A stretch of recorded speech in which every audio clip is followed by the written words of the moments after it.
Cal and Stanford, the classic ACC rivalry. Wednesday night in the ACC tournament. Cal coming off that two overtime victory over Virginia Tech on Tuesday. They'll face Stanford for the third time this season. Stanford, excuse me, has won the first two matchups. You expect the same thing kind of happen in this game. And both those games were close, pretty competitive, and we've talked about Cal how they were pretty bad down the stretch, but a lot of those games were close. So what are you expecting on Wednesday in the ACC tournament? I kind of think Cal gets it done. I've bought into the Stanford team a couple times, and I always get burned. When they were sitting at 15-6 at the end of January, it's like, oh, they got a great opportunity here to maybe get themselves on the bubble. I watched them beat my team in their home arena, which is still a scarring experience. Huge Maxime Reynaud fan. The only problem is it just feels like the his entire supporting cast is so up and down. Even someone like Ozziah Sellers, prototypical 3 and D wing who's had a really solid year. He's kind of cooled off from beyond the arc these past few games. And even looking at their last two losses, losing at Louisville, not a big deal, but only scoring 48 points, getting absolutely thumped in that one. That's a little bit scary. And then losing at Notre Dame as well in a really ugly game. It just doesn't feel like they're playing their best ball heading into this. And with some of like the 3 point variance we've seen in the ACC tournament so far, like we're watching teams just throw up a bunch of garbage. I think Stanford's like it's at its best when it can get Ozziah Sellers cooking alongside Reynaud. Yeah. It's at its best when like Ryan Agarwal can occasionally stretch the floor a little bit. I know his percentages are pretty ugly, but uh, I just think I would say they would have I would like a shooting advantage over Cal, but just based on the way this tournament has shaken out so far, I think that's kind of neutralized. Yeah, Stanford needs right now to be the best player on the court at any game they play to have a chance. He scored 20 exactly in both games against Cal, but had three boards the first matchup, eight boards the second matchup.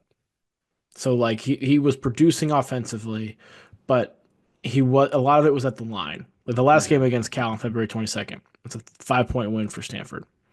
He had 20 points, but it was on 5 of 16 shooting, 8 of 10 from the foul line. That's okay for Stanford Mhm. as long as he's the best player on the court and doing the stuff you need to do. Everything builds off of that. Like Jalen Blakes can step up from there. Some of the other guys can step up from there, but he's got to get you, I think, 20 plus to win this game if you're Stanford. And that's the case for Stanford making a long run because he is probably the most productive player in the ACC. Maybe outside of Cooper Flag, you can make the case. I know our friend Jamie Shaw of On Three would certainly make that case. Um, but he's the kind of guy who can lead you to a couple of wins in this tournament if he is the best non-Cooper Flag player Yeah, out yeah, there. He's got to get some help, but you're not winning this game if he is not the best player. I agree. I Even if he is the best player, I don't know, man. It's like sometimes his efficiency, I think he is the second best player in this league. When you look at the stats, he's a walking 20 and 10, but some of the efficiency numbers are a little bit scary. There have been Yeah. moments where he's like not shot the best percentage from inside the arc, and he gets his number. Like I go back to that Duke game, which granted I know Duke is like annihilating everybody, but this is one of those instances where kind of thought maybe there was a chance they could hang around a little bit, and they were down 30 in the blink of an eye. Like he was really hot at the start. They adjusted, he cooled off, and I mean Cal is not really a good defensive team. But the way that we just saw them apply a ton of pressure to Virginia Tech, and granted, I know Virginia Tech turns it over at an extremely high clip. Yeah. I think that's a wrinkle where you can probably frustrate Reno a little bit by throwing multiple bodies at him, by pressuring passing lanes, by blitzing ball screens, and forcing Jalen Blakes to make quick decisions. There is a blueprint here to like you can let Reynaud go off for his 20 points, just make sure he does it on like 17 or 18 shots, you know? I Yeah. think that's what just make life hard at the rim. Like you got 10 fouls combined between Mady Sissoko and Lee Dort. Use 8 of them. Yeah. That is a great point.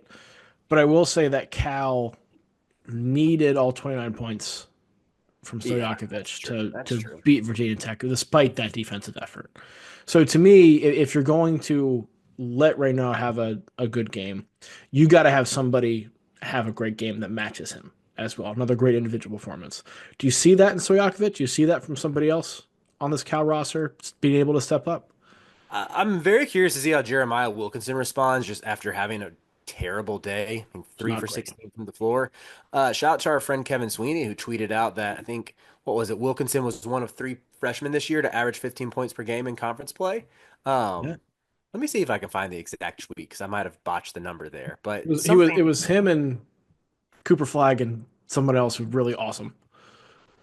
let me see if I can find it. Why don't you tell the people who you expect from Cal to respond while I find this? I think you got a number of guys who can. Stojakovic is probably your best bet, right? And you talked about Mhm. this when we did the preview for the California Tech game, is that his shooting, he's a by reputation, a phenomenal shooter. Shot sub 30% from three this year, right? Like Mhm. at some point that either has to fix itself or he's just not a good shooter. Right. He was 11 of 20 against Virginia Tech, 36 from behind the arc. Like it came back around. Mhm. Is there the potential that we're kind of regressing back to his average and he's getting hot? If that's the case, he can go for 30 in regulation in this game. Mhm. But Blackshear is somebody I think has the potential to step up. Wilkinson certainly does as well. I think any of those three guys you're comfortable with, but Stojakovic would be the one that I'm looking at as having he's a McDonald's All American.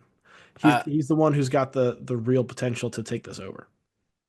I'm with you on that. I think that if you even look at the way Stanford's constructed, I would say Osiah Sellers is a decent defender, but you know, Stojakovic still has the height advantage on him. He's taller than Ryan Agarwal. Like those are two guys theoretically he could post up, kind of like he did to those Virginia Tech guards. I trust they would make life tougher on Stojakovic than VT did, but at the same time, like.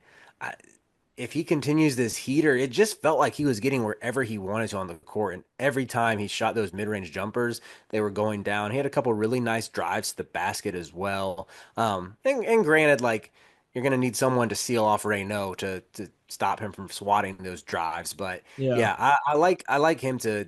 I don't know if he'll score 29 again, but I think he'll be productive. And that's that on Wilkinson. Wilkinson is they're 10 high major freshmen averaging over 15 points per game. Nine are projected first round draft picks, and the 10th is Jeremiah Wilkinson. So that's someone who I would say look out for as who should have a bounce back game. Mhm. Just after again, we talked about this in the recap. I had like just two brutal possessions back to back to end regulation. Um, and I mean, he's a better player than we saw from that. He gets the free throw line a ton, which I think should help in this game. Like if Reynaud is attempting 10 to 15 free throws as well to Mhm. offset that a little bit.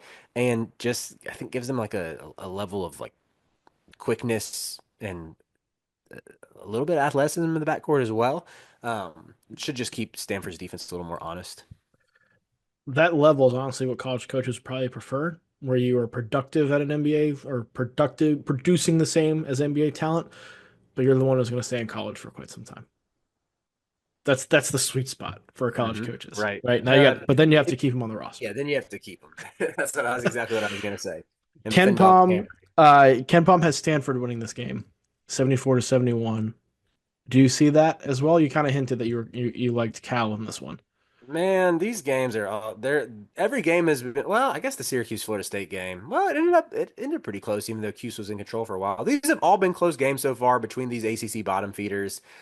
I think Cal's gonna be the one to pull it out. I think they're gonna get a little Charlotte magic on their East Coast trip. And yeah, I'm gonna go out on a limb. It's not really going out on a limb. Say a little tongue in cheek and say this is another game that's played in the 60s and Cal wins like 65-62. Hard to beat a team three times in a season. I'm a big believer of that. Where are you Yeah, at, Ralph? Who do you think wins this one? I'm going with Cal too. I'm going with Cal too. I think they match up pretty well. This team has more talent than the 15 seed in the ACC, right? I think well, it it Barely, but it yes. should it should, right? I think it should. Um, so I think they win this one. I do think we get another big Stojakovic game. Mhm. I don't know how much further they go, but that's a conversation for a different day If you can beat Stanford in the ACC tournament, I know Cal fans would greatly, the Calgorithm would greatly appreciate that. We need a little Calgorithm resurgence.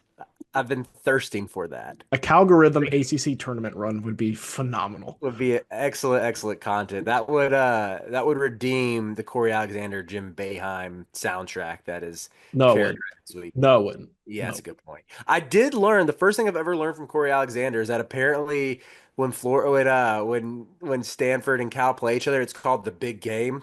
Really creative name for the rivalry. I'm glad we have the brightest minds in Berkeley and Palo Alto coming up with these names.